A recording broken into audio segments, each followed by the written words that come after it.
A obesidade se tornou um problema grave no Brasil.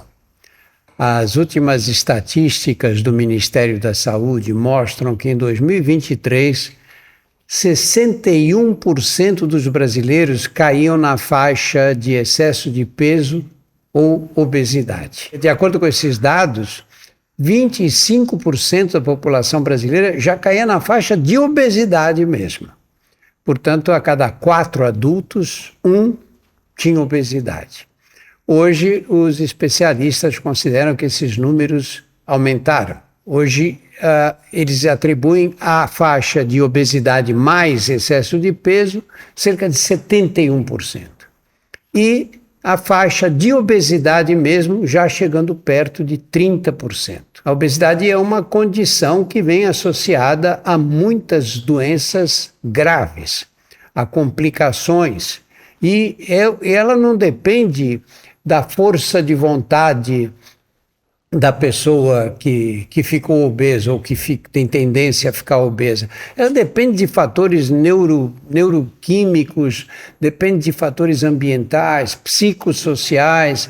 É uma condição muito complexa que não está no controle, na maioria das vezes não está no controle da pessoa que ganhou o peso. A obesidade é bem marcada por uma estigmatização, que é uma estigmatização social e que envolve a pessoa que está nessa condição de uma repressão grande na família, entre os amigos e entre a própria sociedade.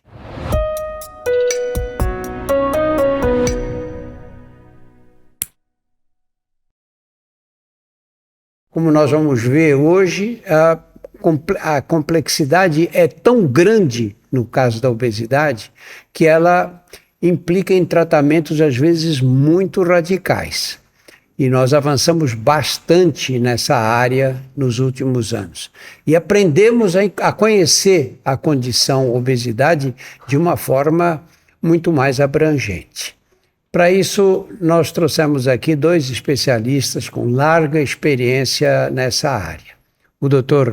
Almino Ramos, que é médico, cirurgião de aparelho digestivo, foi presidente da Sociedade Brasileira de Cirurgia Bariátrica e Metabólica e na Federação Internacional de Cirurgia da Obesidade. E o Dr. Eduardo Greco, que é cirurgião endoscópico e ele é coordenador da endoscopia e professor da Faculdade de Medicina do ABC. Este episódio tem o apoio da Boston Scientific. Vamos começar por você, Almino. Qual é o conceito de obesidade mais aceito? O conceito moderno de obesidade, ele está vinculado a 5 situações. E eu falo isso baseado em dados de sociedades locais nossas brasileiras de endocrinologia e internacionais. Então, obesidade é considerada uma doença crônica, ela é multifatorial, como você mesmo já mencionou, existem muitas causas, não tem uma causa definida, é um embrulho de causas aí. Ela é progressiva, então ela é uma doença que com o tempo ela vai progredindo, é uma doença crônica. E que ela não está associada ao peso na balança, ela está associada à quantidade de gordura que nós vamos guardando dentro do nosso corpo ao longo do tempo. E ela tem a ver com metabolismo. Nós temos pessoas que comem muito e são magras. Nós temos pessoas que não comem, né? Exatamente. Aqui é que se fala magro de ruim. Então, a obesidade é um inimigo que nós vamos criando dentro de nós mesmos. É uma gordura que a gente vai colocando, aumentando, e que isso, como você também muito bem ressaltou, não tem a ver com eu quero. Ninguém quer ficar obeso, ninguém quer ter 120 quilos. As coisas simplesmente vão acontecendo e quando a gente vê, sai do controle. E por que nós definimos como doença? Porque nós achamos que a gente precisa criar a cultura das pessoas de que isso tem tratamento, de que não deve ser uma condição aceita como normal. Nós precisamos tratar a obesidade para evitar doença cardiovascular, para evitar câncer de fígado, cirrose, esteatohepatite, problema ortopédico. Enorme. E hoje uma das coisas muito relacionadas à obesidade é o câncer. Então nós temos já comprovadamente pelo menos 13 tipos de câncer que têm relação muito próxima com a obesidade. Eduardo, o Almino falou em é uma doença multifatorial. Quais são os fatores que interferem com a obesidade mesmo, que levam à obesidade? Exatamente, o Almino já pontuou muito bem, e no início, Drauzio, você mesmo já pontua que é nessa questão bem amplo realmente. Então tem o ponto, né, Almino, lado genético, que a gente já sabe isso, tem estudos médicos importantes que estão até determinando os fenótipos dos pacientes. Eu sou magro, né, mas eu como e não tenho essa situação, então existem hoje já fatores genéticos que impõem esse paciente. Famílias de obeso, você tem certeza que dali você tem. Famílias de pessoas magras, é difícil a pessoa não estar magra, a não ser por a segunda condição, que é a mais importante, que é o fator alimentação. Não tem jeito. A obesidade é o fator fundamental, que a pessoa vai engordar, é o que ela come. Eu como pouco, é difícil.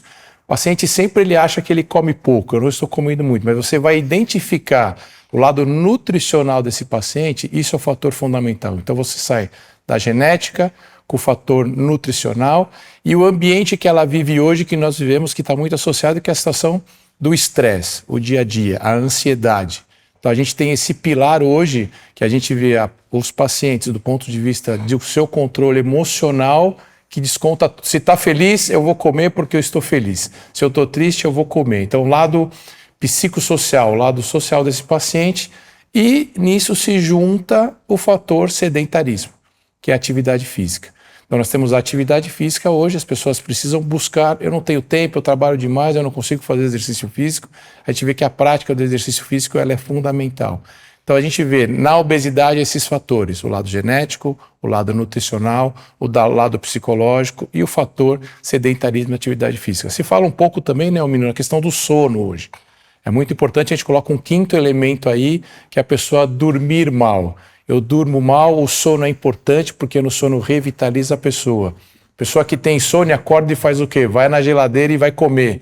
Ajuda na questão da obesidade. Acorda indisposta, acorda sem vontade de trabalho, sem vontade de atividade física. Então, eu colocaria esses 5 pontos para a gente ter que buscar e trabalhar para tratar essa condição que vai levar a uma série de doenças, ou como as entidades dizem, que é uma doença, como a Almino diz, que existe, progressiva, e o último ponto, né, Almino, a preocupação que é recidivante também.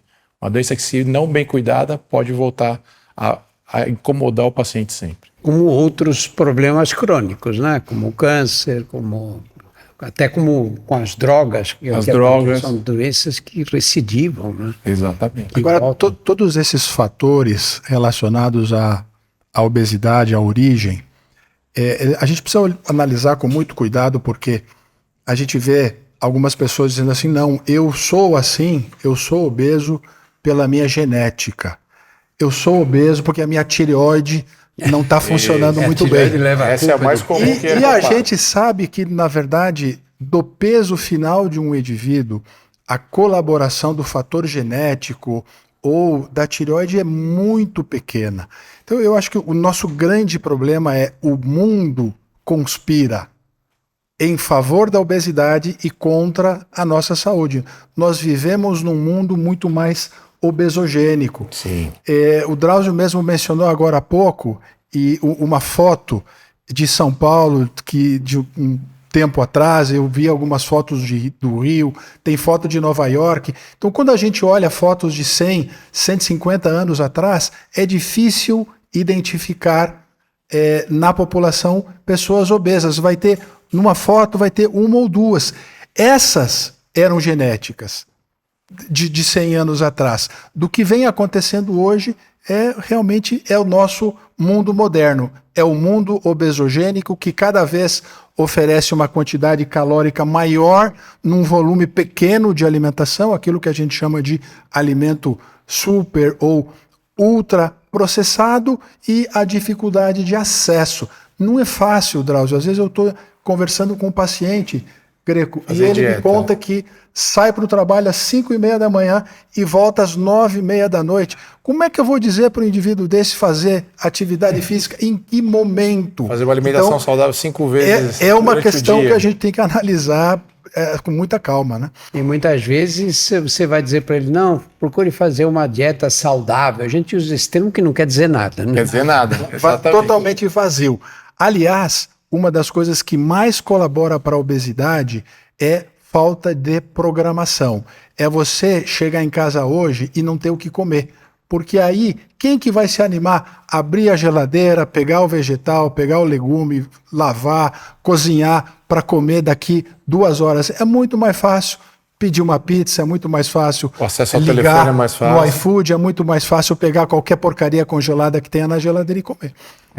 Quando não, um salgadinho, né? Que mata a fome. Biscoitinho, salgadinho. O doce, miojinho. O acesso é muito mais fácil, né? Uma das preocupações que a gente vê com as famílias é como está a sua despensa, como é a sua geladeira. E é difícil ser desse ponto de vista de ter a alimentação mais apropriada. Uma das coisas, Drauzio, também que a gente discute muito, e eu vejo que você bate muito nisso, por exemplo, nós sabemos que hoje um dos fatores carcinogênicos mais conhecidos é o cigarro. E nós tivemos uma grande campanha contra o cigarro. E hoje todo mundo sabe o mal que o cigarro faz. Mas não existe nenhuma campanha contra a alimentação, contra a comida ultraprocessada, contra a comida com muita caloria.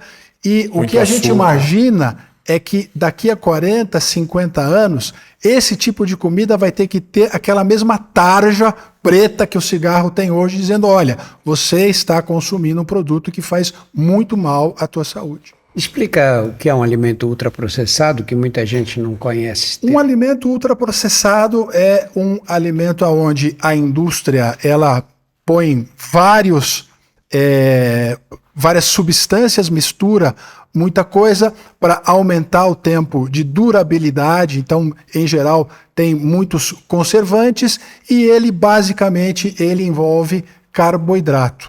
Então, é um alimento pouco efetivo do ponto de vista nutricional, extremamente calórico e extremamente inflamatório. Ou seja, ele abre as portas para que a obesidade se instale. Refrisando novamente que a obesidade não é o peso que a gente tem na balança. O que faz mal não é o peso. A gente sempre usa um exemplo, o Mike Tyson, no auge da forma física dele, ele tinha um IMC de 42 e pesava 126 quilos e era puro músculo. Então, o problema não é a massa muscular, o problema é o teor, o percentual de gordura corporal, onde o indicado, o máximo para homens é 20% e para mulher 28%. Eduardo, a gente sabe que a obesidade é razão ou é a condição básica para muitas doenças, né? É a condição que está por trás de muitas doenças, né? Entre elas hipertensão arterial, diabetes, como o Almino disse, um grande número de câncer, pelo menos 18 tipos diferentes de câncer, problemas ortopédicos, né? Pessoas muito pesadas, têm problemas no joelho, articulação coxo-femoral. Por outro lado, também dificulta a atividade física. Por que a obesidade está por trás de doenças como câncer, por exemplo? Isso ninguém sabia. Por trás de doenças como diabetes. Diabetes do tipo 2, em geral, pessoas de meia idade que estão acima do peso. Isso foi acontecendo sem a gente perceber direito, né? Quais são as causas? O fator fundamental nisso, o Almino acabou de citar aqui também, é a questão da inflamação do organismo, né, Almino? Então, o ponto de partida, o perigo da obesidade é levar o indivíduo a viver num estado inflamatório do seu organismo. E aí que é esse estado inflamatório? Ele leva uma inflamação pelo excesso da gordura. Então, e por que a gordura provoca essa inflamação? Porque ela vai deixar citocinas, enzimas, uma série de situações do nosso organismo aumentadas, né? E isso prejudica com que o órgão trabalhe de uma maneira adequada. Sim. você prejudica o funcionamento adequado do fígado. O fígado, por exemplo, vai estar lotado de gordura, lotado de citocinas, de situações inflamatórias, e com isso essa célula, com o tempo, uma esteatose, uma gordura acumulada, leva a uma cirrose hepática, a um câncer hepático.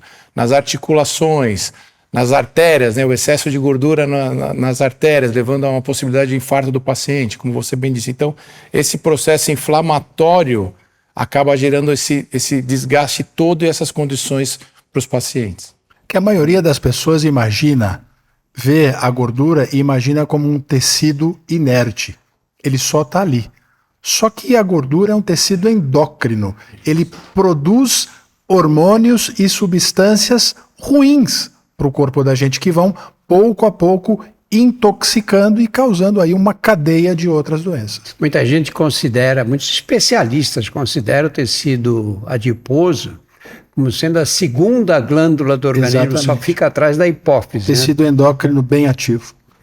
Isso é um conceito que as pessoas normalmente não têm, né? Acho que a gordura é só um depósito, né? Que fica ali para você mobilizar se houver necessidade. Não é um tecido inerte, é um tecido ativo e é um tecido que ele atua contra a nossa saúde. Por isso que deve ser combatido, deve ser tratado. A gente precisa minimizar o teor de gordura que nós temos no corpo para manter a nossa saúde. A partir de 28% para mulheres e 20% para homens, ele começa a gerar uma série de outras doenças. E o tratamento dessas doenças? Então, em linhas gerais. Aí a gente tem aquela cadeia de doenças, né? Vamos falar aqui de hipertensão, diabetes, esteatohepatite, esteatose. Eu tenho só aquela esteatosezinha. Eu tenho um pouquinho de gordura no fígado. Só um pouquinho. Todo mundo começa assim, né? Problemas ortopédicos, apneia do sono, que é uma doença extremamente frequente. Então, o problema é que a obesidade ela abre a porta para uma série de outras doenças. E a gente se acostumou a tratar isso do modo errado. Então, eu vou tomar antihipertensivo, eu vou tomar 3, 4 medicações para o diabetes, eu vou usar insulina, mas a gente tem pouca preocupação em cuidar do peso. Então, quando a gente tem, Drauzio, uma perda de 5 a 10% do nosso peso, a gente já começa a melhorar todas essas doenças. Então, com um tratamento só, que é a perda de peso, que é a diminuição da gordura corporal, eu vou melhorar diabetes, hipertensão, problema ortopédico, apneia do sono. Quando a gente faz cirurgia bariátrica, por exemplo, um indivíduo com 150, 160 quilos com uma apneia do sono terrível, 20, 30 dias depois da cirurgia ele já deixa de roncar, porque já começa a ter o efeito benéfico da perda de peso. Então, a gente gradua isso. Perdeu 5%, perdeu 10%, perdeu 15%. O objetivo do nosso tratamento hoje, mínimo, é que o paciente perca 20% do peso. Porque com 20% do peso perdido, ele vai alavancar a melhora de todas essas doenças. Então, vai diminuir a quantidade de medicação para hipertensão, ou zerar, vai melhorar muito o diabetes, vai melhorar muito todos esses quadros que a gente chama de doenças associadas à obesidade. Eduardo, explica por que perder 20% do peso. Você imagina, no exemplo que o Almino citou, um homem de 150 quilos perde 20%, ele vai passar a pesar, vai perder 30 quilos, vai passar a pesar 120. Vai continuar sendo considerado gordo na sociedade de um modo geral. Por que melhora tanto a condição metabólica dele? Essa principalmente é o ponto de vista inicial do processo de perda de peso desse paciente, né? Quando a gente olha para esses pacientes, como o Almino bem disse já, dos pacientes com uma obesidade maior, você já iniciando esse processo vai começar a reduzir todo esse estado inflamatório do paciente. Então, os estudos da Sociedade de Cardiologia, por exemplo, mostram que reduzindo 10% do peso, independente do paciente, você minimiza em 90% os riscos cardiovasculares desse paciente. Então, você já inicia, né, Drauzio, a reduzir esse paciente a sair desse estado inflamatório. Pacientes com um peso menor, como a gente viu aqui, um sobrepeso, por exemplo, aquele paciente que tem 1,80 m está com 100 quilos. Ele perde 20%, ele vai para 80 quilos. Ou então você já traz esse paciente para um momento de um peso melhor. E como o Almindo disse, não é só o peso, né? Nessa redução de 20%, a gente falando que ele vai reduzir essa gordura, que é a parte a massa gorda desse paciente, a quantidade de gordura, para a gente buscar cada vez menor esse número.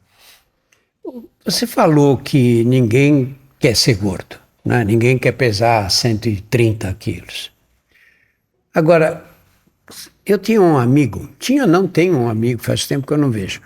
Ele sempre brigou com a balança, sabe? Sempre foi gordo e tal. E um dia nós estávamos numa reunião e começaram a falar de obesidade e ele disse, olha, eu passo fome todos os dias da minha vida. Todo mundo riu, né? Claro. E ele estava falando sério.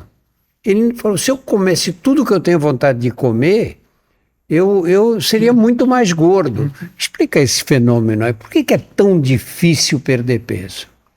E nessa situação que você acabou de descrever, a gente já entra num outro assunto muito importante relacionado à obesidade, que é o estigma.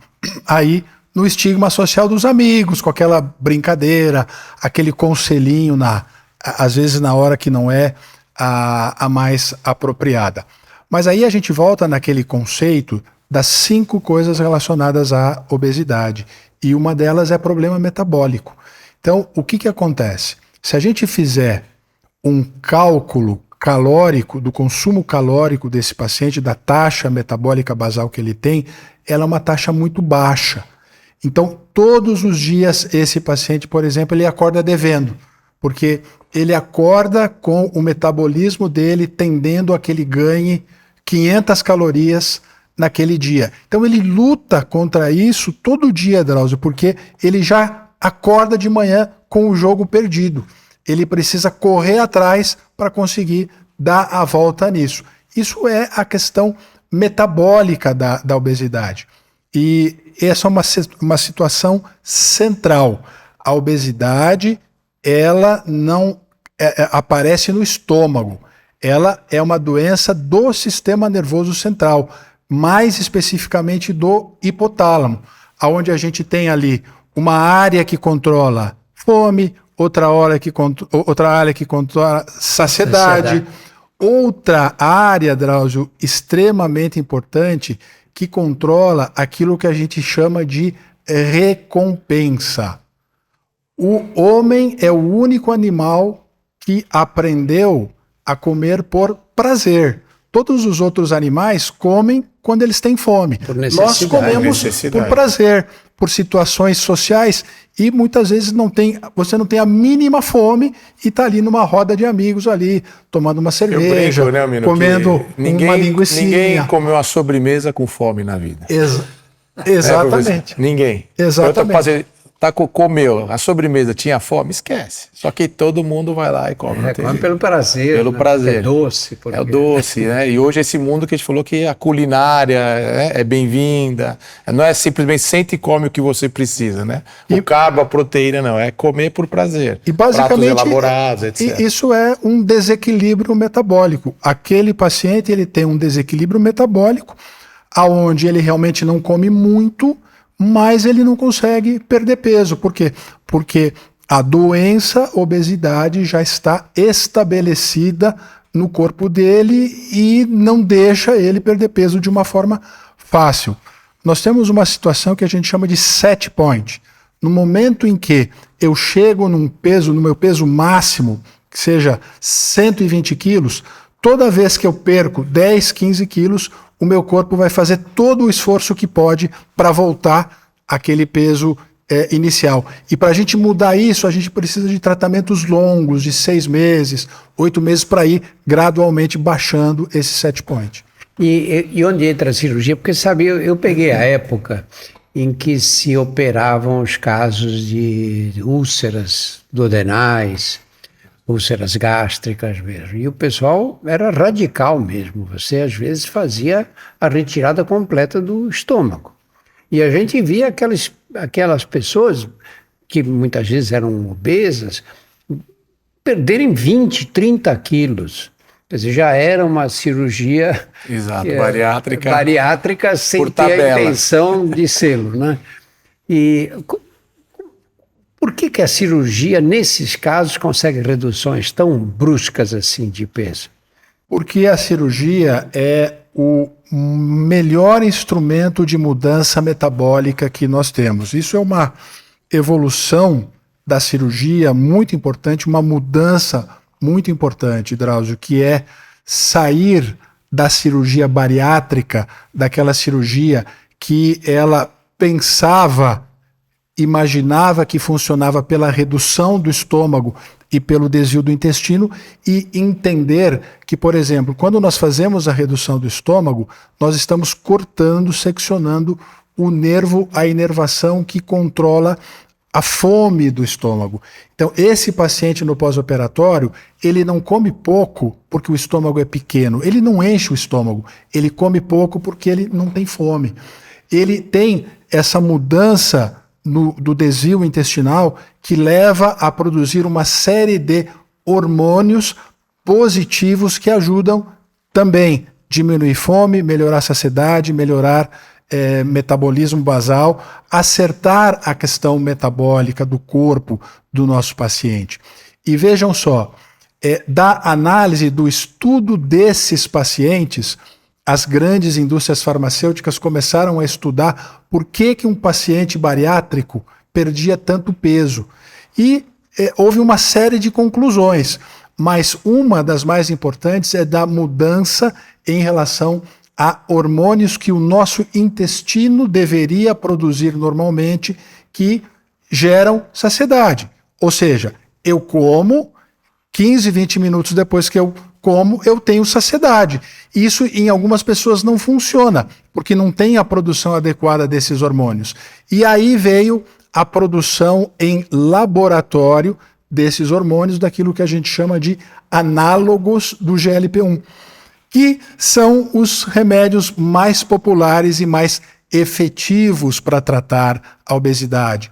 A semaglutida, a liraglutida, a tirzepatida. Finalmente nós chegamos em um momento que nós temos medicamentos que nos proporcionam 10, 15, até 20% de perda de peso. O que a gente tinha falado antes? Nós precisamos de uma perda de peso de 15 a 20% para ter uma melhora do quadro metabólico.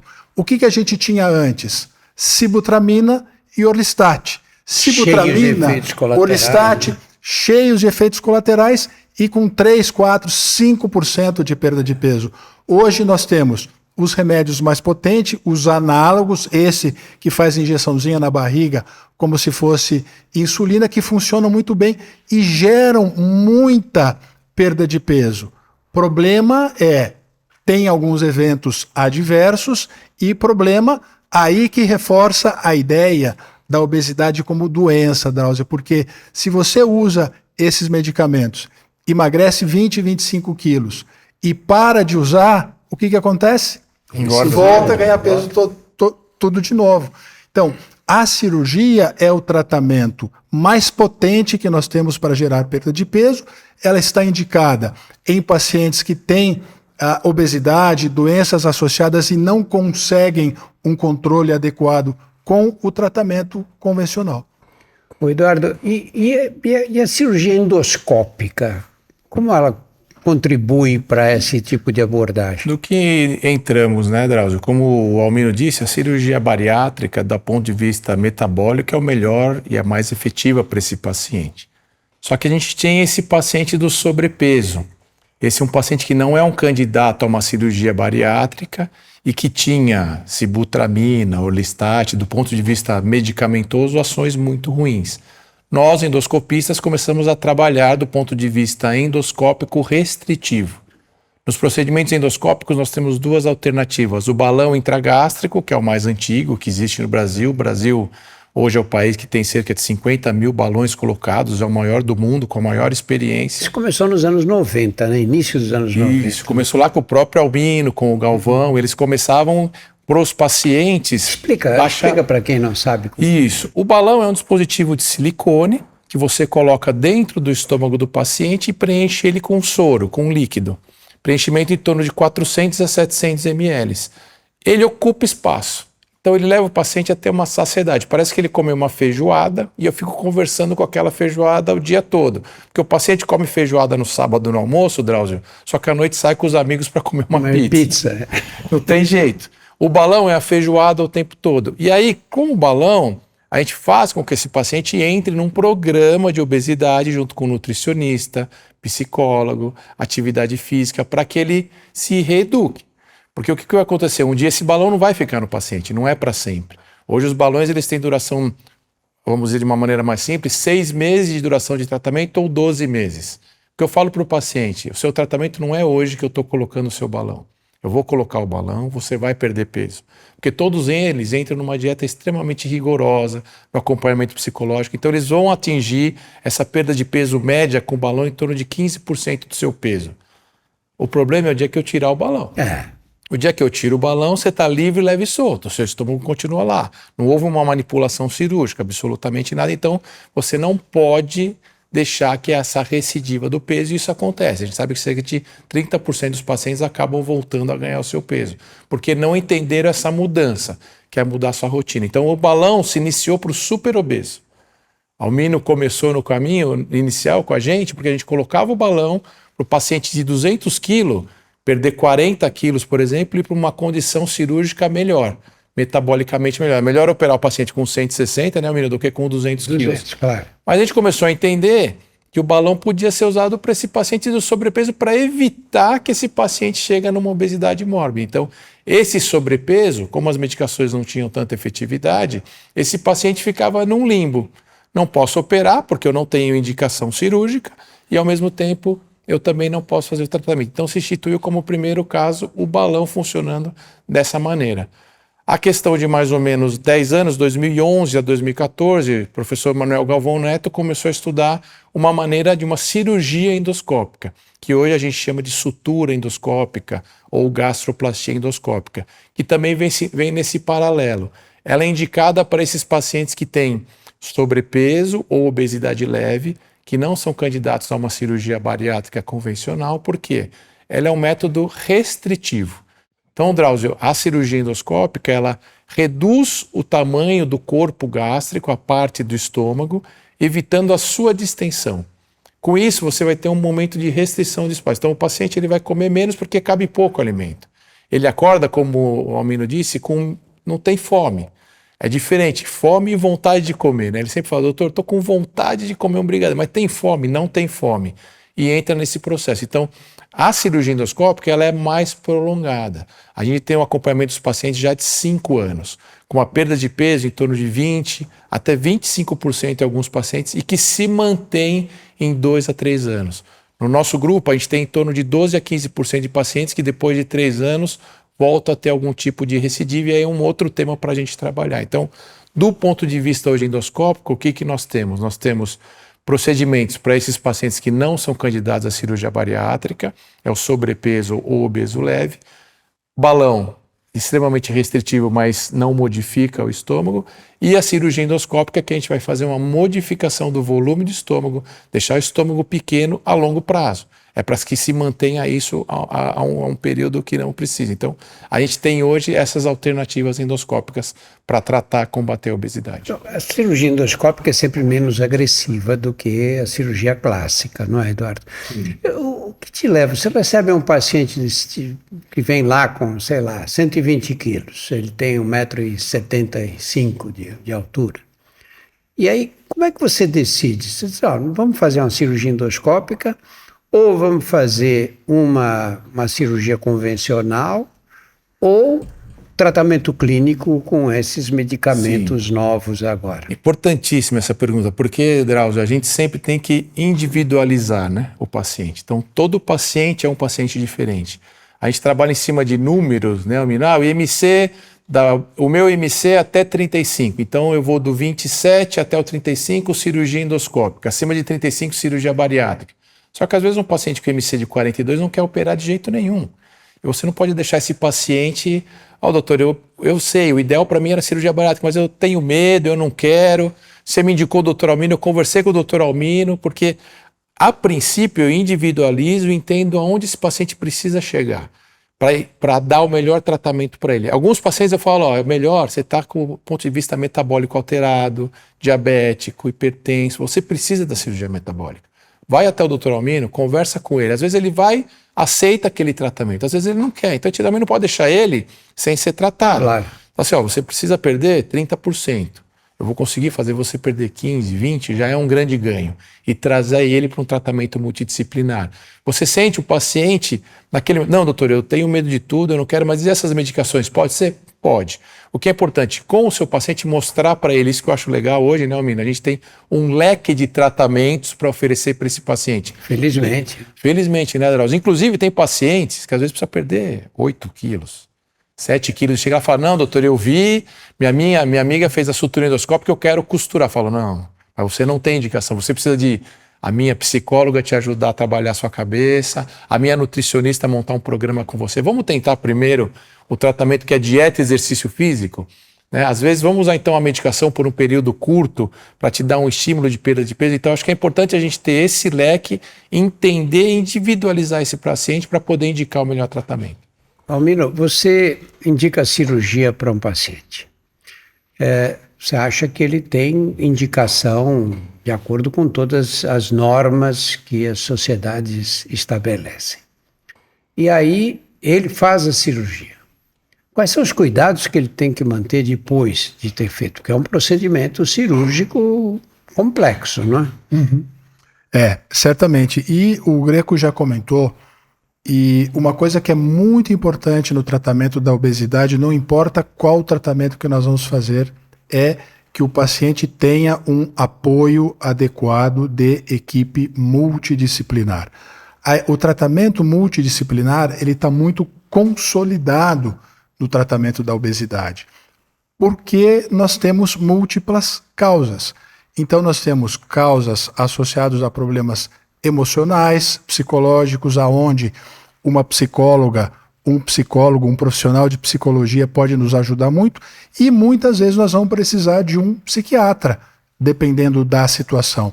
Nós precisamos de uma nutricionista ou um nutrólogo para ajudar o paciente na questão da alimentação que ele vai ter depois da endoscopia, depois da cirurgia, depois de todas essas situações, o educador físico, o fisioterapeuta, o profissional de enfermagem. Então, o grupo que trabalha a obesidade é um grupo grande.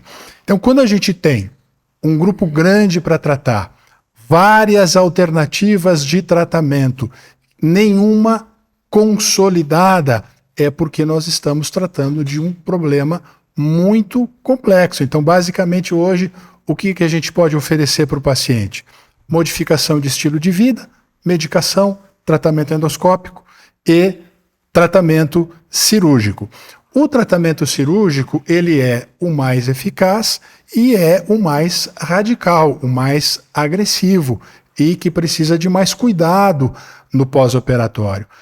Mas é uma cirurgia extremamente segura. Hoje, a cirurgia bariátrica, ela tem a mesma taxa de risco de uma colecistectomia, de uma apendicectomia, de uma cesariana, ou seja, a cirurgia ela está muito bem programada, ela está muito bem planejada, os recursos que nós temos, a evolução de técnicas anestésicas, cirúrgicas, nos proporcionou poder oferecer para um paciente de 180 quilos, de 62 anos, diabético, hipertenso, uma cirurgia muito segura.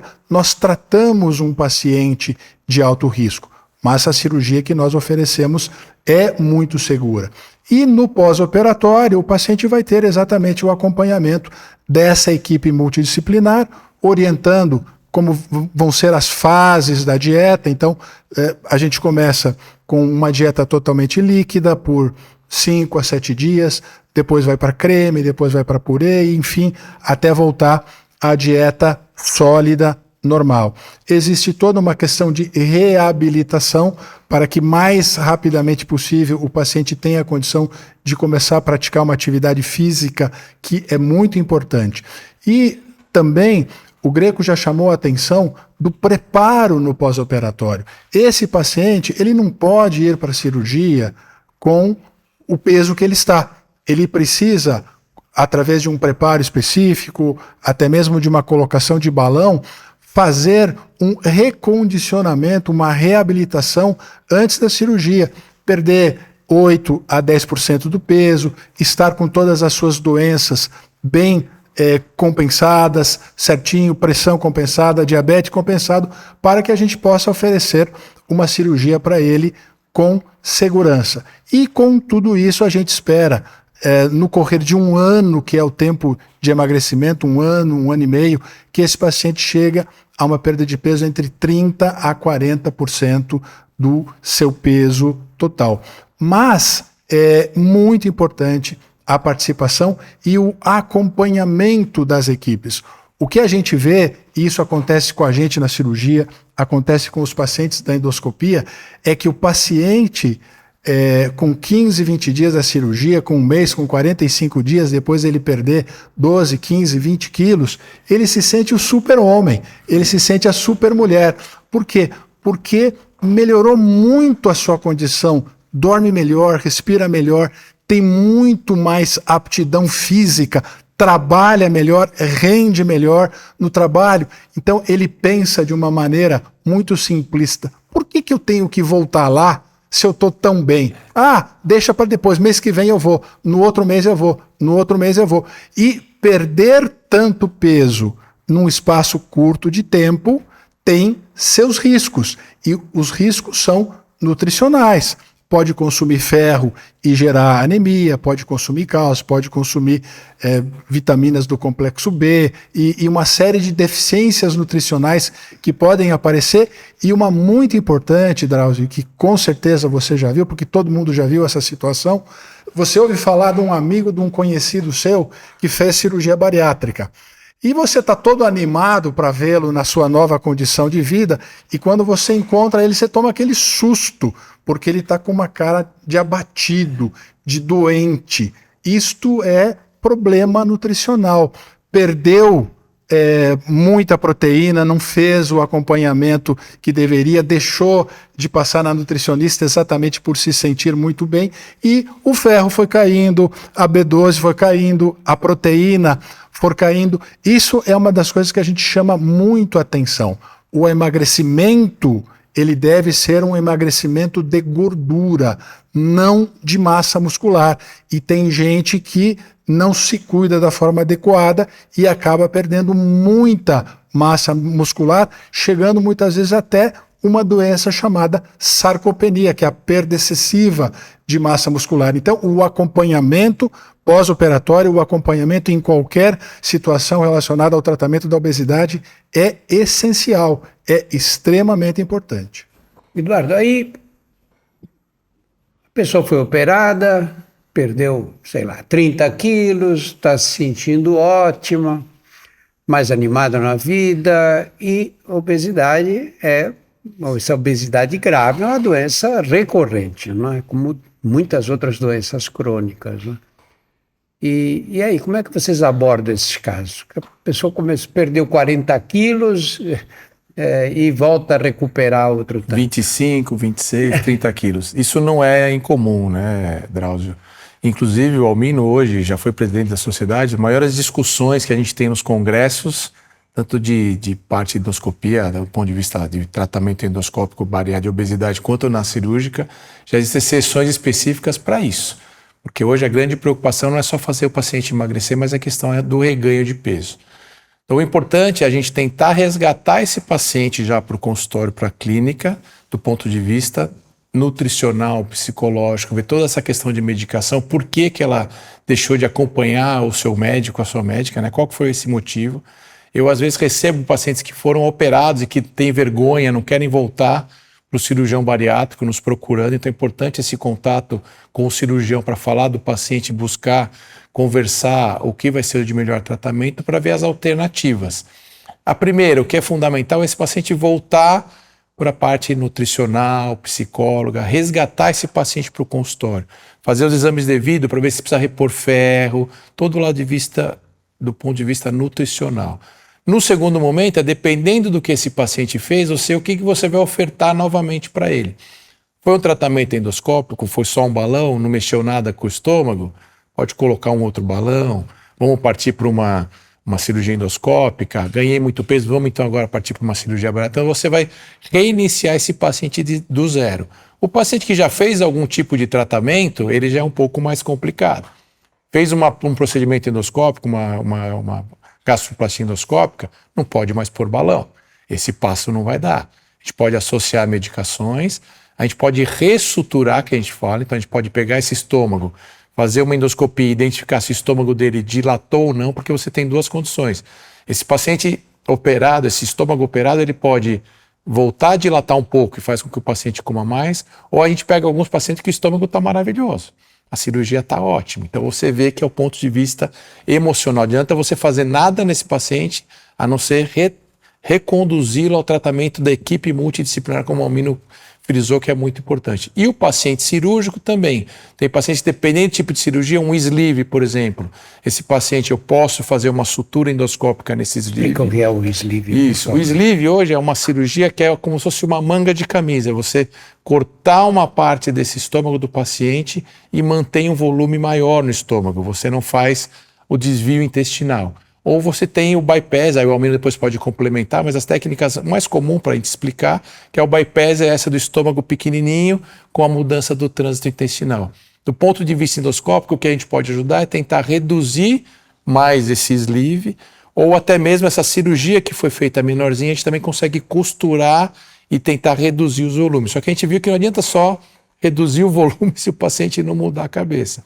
E também a gente tem alternativas cirúrgicas, que o Almino pode agora complementar melhor, que é o que fazer do ponto de vista cirúrgico com esses pacientes. Né, Almino? Na técnica cirúrgica, nós aprendemos que com modificações anatômicas e fisiológicas do tracto gastrointestinal, nós conseguimos, através de resultados metabólicos, que o paciente consuma gordura e perca peso. E tem basicamente duas formas de causar isso. Uma delas é através da redução do estômago, numa cirurgia chamada de gastrectomia vertical ou gastrectomia em manga ou sleeve, que é uma cirurgia que reduz o tamanho do estômago em 2/3, ou seja, o estômago ele vai ficar com 1/3 do tamanho original. Quando a gente tira essa parte do estômago, um dado importante é que nós estamos retirando o fundo do estômago, e o fundo do estômago é o local onde é produzido um hormônio chamado grelina, que é o principal hormônio relacionado à fome. Então, esse paciente, com a redução do tamanho do estômago com o sleeve, no pós-operatório ele tem uma diminuição da fome de 95%. É uma cirurgia extremamente eficiente para diminuir fome. E nós temos o procedimento combinado, onde, além da redução do estômago, nós vamos fazer o desvio do intestino. Então tem um procedimento que faz um desvio do intestino mais curto, que é o bypass gástrico, e tem um procedimento que faz um desvio mais longo, que deixa o intestino mais curto ainda, que é o duodenal switch. Então, basicamente, pela redução do estômago, o desvio curto ou longo do intestino, nós vamos definir a técnica. Também, quanto mais agressiva for a técnica, maior o resultado de perda de peso e controle metabólico, mas também, quanto mais intestino a gente desvia, maior o risco de ter problemas nutricionais.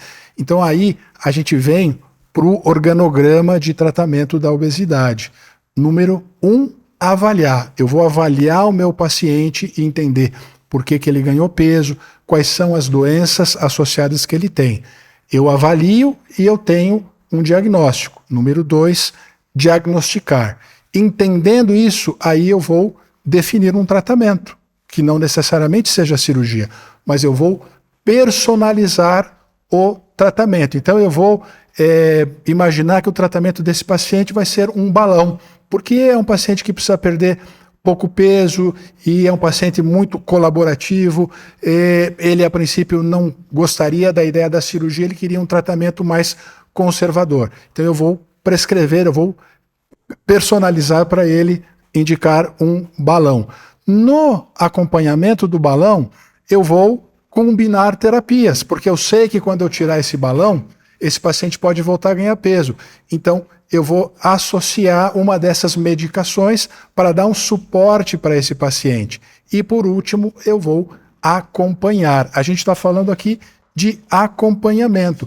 E uma das coisas que é importante, Drauzio, e a gente fica bem chateado, é quando um paciente desse, não importa o tratamento que fez, teve um resultado excelente e ele aparece no teu consultório 3 anos depois de reganhar 25 quilos. É muito triste isso. A coisa se complicou muito. Por que ele não veio quando ganhou 2 ou 3? Sabe por quê? O Greco falou aqui, ele tem vergonha de voltar na gente. Por quê? Porque a sociedade atribui culpa, atribui estigma. A culpa de você ter obesidade é tua, porque você come muito e não se exercita. Todo mundo pensa de uma forma muito simplista. Então, o paciente, ele acha que se ele engordou por culpa dele, ele tem que emagrecer por culpa por ele sozinho também, sozinho, sem procurar ajuda. E ele está perdendo uma grande forma de tratar uma doença muito importante, como nós estamos discutindo aqui, que pode gerar outras tantas que vão complicar muito a saúde dele ao longo do tempo. Nós estamos chegando no final dessa discussão tão interessante, eu queria saber a opinião de vocês sobre essas novas drogas. E já vou dar a minha opinião, que é a opinião de um curioso, não sou especialista nessa área. Mas eu acompanho, eu vi nascerem os tratamentos para obesidade, tratamentos farmacológicos. E os medicamentos que nós dispunhamos 10, 20, 30 anos atrás, eram medicamentos muito cheios de efeitos colaterais e, como vocês disseram, tinha um impacto mínimo no tratamento da obesidade, né? Em geral, você pegava as pessoas que tomavam aquelas drogas por algumas semanas ou meses no máximo e paravam de tomar, porque não sentiam grande diferença. Agora nós temos pela primeira vez drogas que provocam reduções expressivas do peso corpóreo. Como vocês acham que vai evoluir esse campo? Começar por você. Isso é um grande ganho, né? Então, como o Almino disse, hoje a gente usa, inclusive com a própria sutura, terapias combinadas. A gente pode pegar esse paciente e usar essas medicações de uma maneira combinada. Elas vieram de uma maneira diferente porque o Almino já explicou aqui por cima, né, com análogos de GLP-1, dependendo da droga de análogos do GIP, está vindo drogas agora até com análogos do glucagon, né, Almino? Então, são drogas extremamente potentes. É uma ferramenta, é uma arma que a gente tem que utilizar, mas saber utilizar e sempre com parcimônia, porque todo tipo de tratamento pode levar a efeitos colaterais, e a gente precisa de mais tempo e mais acompanhamento e mais futuro desses pacientes. Até porque essas medicações, né, Drauzio, elas iniciaram para tratar o diabetes dos pacientes, por levar a um aumento da produção no pâncreas, um trabalho maior, e com isso abaixava o controle da glicemia do paciente. Para o paciente que não tem diabetes, ela induz a uma hipoglicemia mais severa, é uma das funções. E aí você vai ter que necessitar de mais gordura para repor esse açúcar. Por isso que tem muitos pacientes que não suportam o tratamento, tem efeitos colaterais importantes. Mal-estar, né, fica aquela situação do estômago cheio, estufado, então precisa ver quanto que esse paciente vai tolerar. A gente tem uma outra preocupação que a gente sabe que é a dose, a miligramagem ideal para que esse paciente esteja nos níveis da obesidade, né? Então, que são miligramagens mais altas, mais elevadas, e que aí também se induz a um custo maior do tratamento desses pacientes. E que tem que ser um tratamento a longo prazo. Então, as drogas, elas existem, estão aí, estão funcionando, é uma realidade, funcionam bem, só que tem essa situação, que é esse efeito colateral a longo prazo. Como o paciente lida com isso, tem que usar doses elevadas e não um mês, né? 2 meses. A gente fala em tratar a obesidade há 1 ano, 2 anos de resultados efetivos, é o que os estudos mostram. E esse acompanhamento. Então, isso vai ser muito importante utilizar e cada vez mais a gente até trabalhar, que é o que a gente trabalha, que são essas terapias combinadas. Ele tem uma sutura endoscópica, a hora que ele para de perder peso e estabiliza, você usa medicações para que a gente vá ganhando tempo. O importante esses pacientes é quanto mais tempo ele estiver magro, ele sair daquela condição de obesidade, a gente evitar que ele volte a ganhar peso. São drogas extremamente efetivas e extremamente seguras. E cada uma tem o seu grau de efetividade. Então a gente tem algumas, a liraglutida, que vai ser uma droga muito importante no Brasil, porque ela já perdeu a patente, então nós vamos ter fabricação e venda aqui no Brasil do produto brasileiro, o que vai facilitar muito o custo. Um dos problemas dessas drogas é o acesso, são drogas caras, então a produção local vai ajudar muito, e a primeira que vai entrar em produção local é a liraglutida. Depois nós temos a semaglutida, tirzepatida, e vem uma sequência de drogas aí. Pra você ter ideia, Drauzio, uma das drogas que vem por aí chama-se bimagrumab. O bimagrumab é uma droga que gera emagrecimento, e se ela for associada a uma outra, como a sema ou a tirzepatida, muito emagrecimento, com preservação e até ganho de massa muscular. Então, quem usar esse tipo de medicamento, independente de fazer atividade física ou não, ele vai ter ganho de massa muscular. Tem previsão de chegar no mercado em 2 a 3 anos. Agora, o grande problema dessas drogas chama-se mau uso. Por exemplo, a grande maioria, 80% dos pacientes que a gente hoje faz cirurgia bariátrica, já fizeram uso desses medicamentos. E muitos deles usaram de forma totalmente inapropriada. Por exemplo, eu na consulta, escuta, você já usou o medicamento lá? Doutor, nem me fala desse remédio, eu usei, não me adiantou de nada, me deu muita náusea, eu vomitei, paralisou meu intestino, não deu certo para mim. Aí eu pergunto assim, por quanto tempo você usou? Ah, doutor, não usei nenhuma caneta, usei 2 ou 3 doses. Eu tô com a, Quem te passou, né? eu tô com a caneta usava. guardada lá na minha geladeira. Se o senhor tiver algum paciente que queira usar, até me fala que eu vou dar a caneta para esse paciente. Por quê? Porque era um medicamento que se podia comprar na farmácia sem receita. Felizmente agora precisa de receita dupla para poder comprar. Só que, Drauzio, eu não tenho ideia desse número, mas sei que ele é muito grande, que é o medicamento que entra no Brasil de forma ilegal. A gente está toda hora vendo no jornal, fulano trouxe o medicamento amarrado na cintura, amarrado na perna, na bolsa, roubaram. As farmácias estão guardando esses medicamentos no cofre, porque o pessoal tem roubado, entra na farmácia para roubar esse tipo de medicação. Então ela é efetiva, ela é segura, ela vai ajudar muita gente, mas precisa sempre ser usada com orientação médica. E isso é uma das coisas que as pessoas estão errando, porque ela pensa, se 0,25 é bom, eu já vou começar com 10. E aí, na semana seguinte, ela está internada na UTI com pancreatite, porque usou uma dose muito maior do que ela deveria. Então, a orientação é imprescindível para um bom resultado desse tipo de tratamento. Eu queria saber o que vocês gostariam que os médicos soubessem a respeito do tratamento da obesidade. Vou começar por você, Eduardo. Acho que esse espaço, principalmente, Drauzio, já é muito importante, de grande valia para a gente, né? Porque isso vai, com certeza, vai se permear tanto para os pacientes e para os médicos também valorizarem isso, né? Que existe tratamento para a obesidade, existe tratamento cirúrgico, tratamento farmacológico, tratamento medicamentoso, e que os colegas enxerguem a obesidade dessa maneira, porque eles às vezes estão tratando a hipertensão, estão tratando do joelho, mas não quer referenciar um outro colega para tratar o problema fundamental que é aquele paciente estar obeso.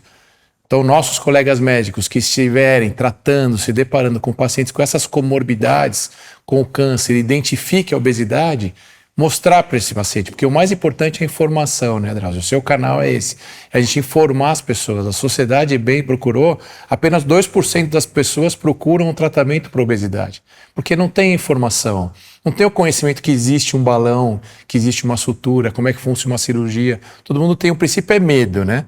Ah, tô gordinho, mas estou saudável, não vou me tratar, não preciso procurar um médico.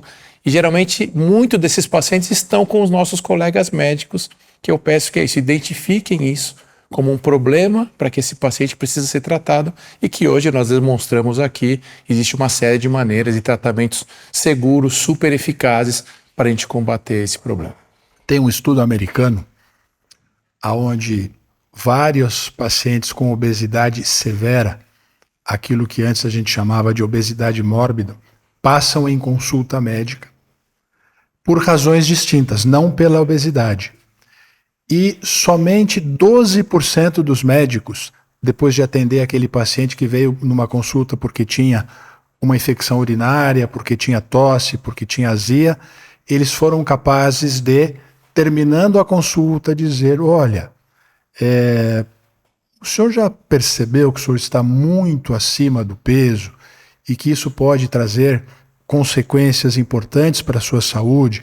Eu lhe recomendo que o senhor procure um especialista, ou seja, que encaminhem para um especialista. Uma das reclamações mais frequentes de um paciente de 120 quilos para cima, quando ele vai numa consulta, é que ele nem sentou na cadeira ainda e o profissional, e isso deixa a gente um pouco chateado, porque é um colega nosso, o profissional, Greco, que vai atendê-lo, ele já, não, você tem que emagrecer.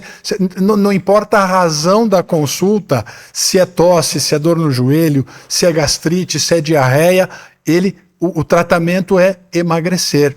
Ou seja, já atribui a doença que o paciente veio à consulta, e às vezes é dor de cabeça, atribui a obesidade. Não investiga. Então, aquele paciente que veio naquela consulta porque está com dor na região do estômago, ele foi numa consulta, na segunda, ninguém pediu uma endoscopia para ele.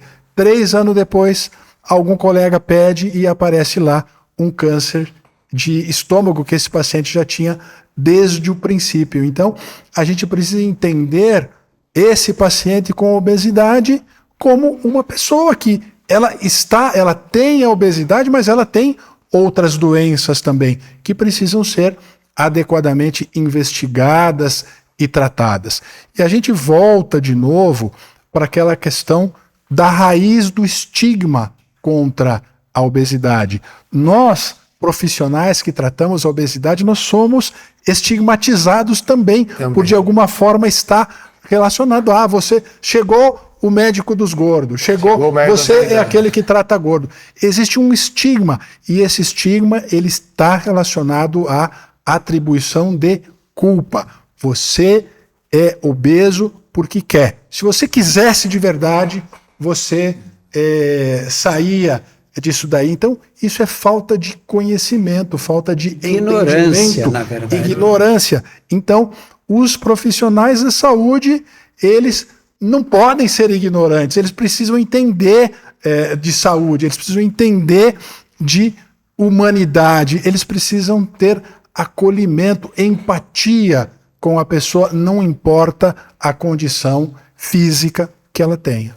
Romino, muito obrigado, muito obrigado, Eduardo. Eu que agradeço por esses esclarecimentos todos. Eu acho que essa discussão aqui, que foi bastante ampla, aponta em 2 direções. Primeiro, obesidade tem tratamento. Isso. Felizmente, nós temos várias opções de tratamento hoje.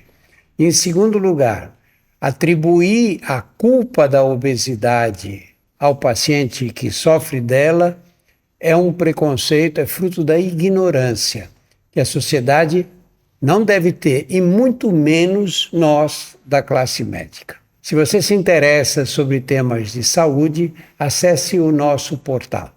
Lá você vai encontrar, inclusive, mais de 200 Drauziocasts versando sobre os mais variados assuntos. Muito obrigado pela atenção.